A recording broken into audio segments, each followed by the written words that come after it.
Horror कहानियां थी। जाग उठी डायन। राजस्थान के एक छोटे से गांव में रहती थी रुक्मा देवी। उम्र यही कोई 60 साल की होगी उनकी।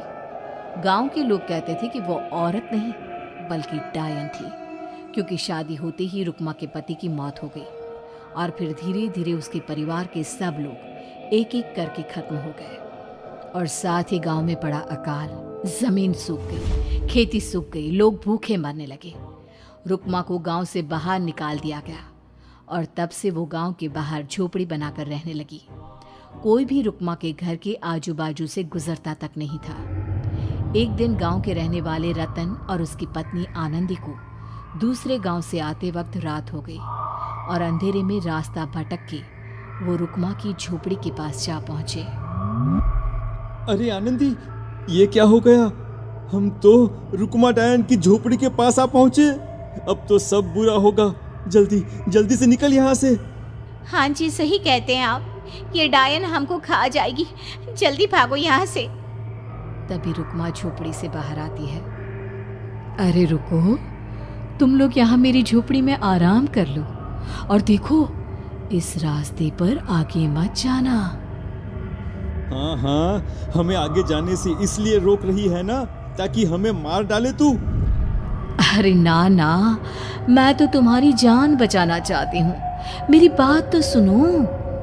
डर की वजह से आनंदी और रतन वहां से भाग जाते हैं, लेकिन फिर अगले दिन गांव में खबर फैलती है कि रतन और आनंदी ने अपने घर में फांसी लगाकर आत्महत्या कर ली।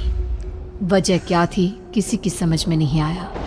अगले दिन गांव में जोर का तूफान आया और भयानक तरीके से किसी के रोने की आवाज गूंजने लगी।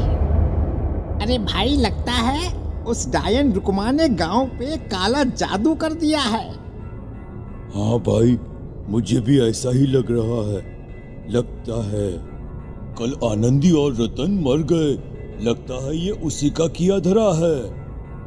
हमें सरपंच के पास चलना चाहिए। वो दोनों आदमी सरपंच के घर पहुंचते हैं। अरे, तुम इस वक्त यहाँ पर क्यों आए हो? जानते नहीं बाहर क्या हो रहा है?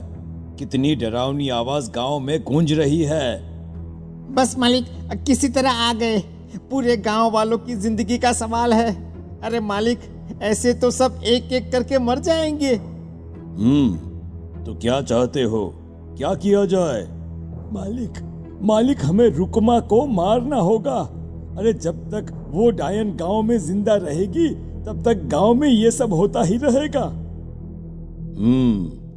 शायद ठीक कह रहे हो तुम लोग, मगर ये काम करेगा कौन? मालिक, अगर आप कहे तो हम दोनों मिलके इस काम को अंजाम दे दे। बस आपको हमें यकीन दिलाना होगा कि हम पकड़े नहीं जाएंगे। ठीक है, लेकिन बाहर जो आतंक का साया है उसमें तुम दोनों रुक्मा तक पहुंचोगे कैसे? हैं? क्या तुम्हें डर नहीं लगता? मालिक, आप उसकी चिंता ना करें। काल भैरव का भभूत है हमारे पास। रुक्मा तक पहुंचकर आसानी से मौत के घाट उतार देंगे उसको। हाँ, मैं भी चलूंगा तुम लोगों के साथ। उस डायन को मरते हुए देखने की बड़ी इच्छा है मुझे। सरपंच उन दोनों लोगों के साथ गांव के बाहर की तरफ चल देता है। गांव में घनघोर काली रात पसरी हुई थी और दिल दहलाने वाली चीख की आवाज माहौल को बेहद खौफनाक बना रही थी। हाथ में काल भैरव का भभूत लिए वो तीनों रुक्मा की झोपड़ी की तरफ जा रहे थे। वहां पहुंचने के बाद, ये लो खंजर और पार कर दो इस डायन के कलेजे के अंदर। मालिक, आप बस यहीं खड़े होकर नजारा देखो, आज ना बचेगी ये। हाँ मालिक, ये भभूत अब इसकी जरूरत नहीं है। मैं इसे यहाँ पेड़ की डाली पे रख देता हूँ। लौटते वक्त हमारी रक्षा करेगा। वो दोनों आदमी चुपके से सोती हुई रुक्मा देवी के ऊपर वार करते हैं। एक जोरदार चीख से वो इलाका गूंज उठता है, लेकिन अचानक रुक्मा के शरीर से जो खून बहता है उसका रंग नीला था।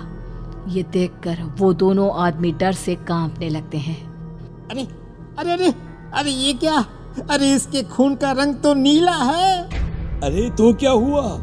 डायन जो ठहरी, इंसान नहीं है ये, और आज इस बात का पक्का यकीन हो गया है। मर गई चुड़ैल, मर जाने दे। चल सरपंच साहब को जाकर ये खबर सुनाते हैं। वो दोनों जैसे ही बाहर आए, उन्होंने देखा सरपंच की लाश पेड़ पे लटकी हुई थी। ये देखकर वो दोनों डर के मारे चीखते हुए वहां से भागे, लेकिन तभी एक बेहद डरावनी औरत उनके सामने आकर खड़ी हो गई। कहाँ जा रहे हो? तुम्हें क्या लगा किसी का खून करके बच जाओगे तुम? कौन हो तुम? कौन हो? हमने तो डायन को मारा है, कुछ गलत नहीं किया भाई। वो डायन नहीं थी, वो इस गांव की रक्षा कर रही थी। तुम कौन हो? और तुम्हें कैसे पता वो कौन थी? उसने रतन और आनंदी को मार डाला। रतन और आनंदी को मना किया था रुक्मा ने इस रास्ते से आगे जाने से, पर वही दोनों माने नहीं, और उन दोनों ने मुझे देख लिया था, इसलिए उनका मरना तो तय था। क्या मतलब तूने मारा था? और हम समझ रहे थे कि रुक्मा ये सब कर रही है। अरे वो तो मेरे कब्जे में थी, रोज अपने खून का चढ़ावा देकर इस गांव को बचा रही थी, तभी तो उसका खून नीला पड़ गया था।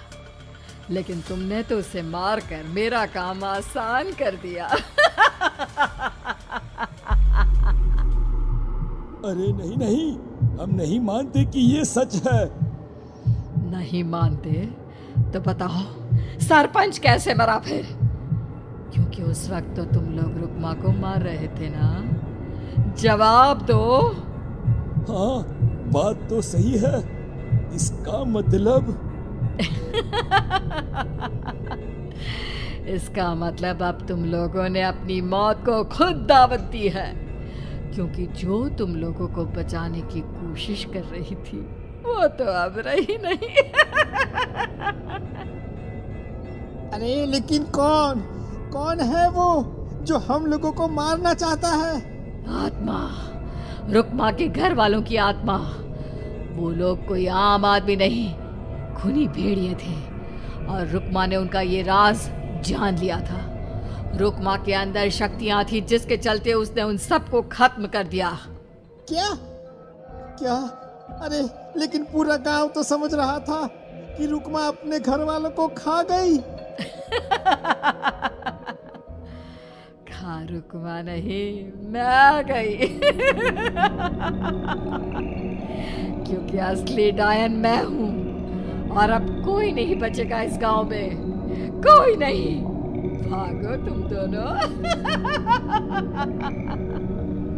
वो दोनों आदमी पागलों की तरह भागते हुए गांव पहुंचते हैं। वहां देखते हैं कि पूरा गांव खुद की नदी बन चुका था। हर तरफ लाशें ही लाशें पड़ी थी, और रुक्मा के मरे हुए घर वाले उन लाशों को खा रहे थे। कुछ देर के बाद उन दोनों का भी वही हाल हुआ।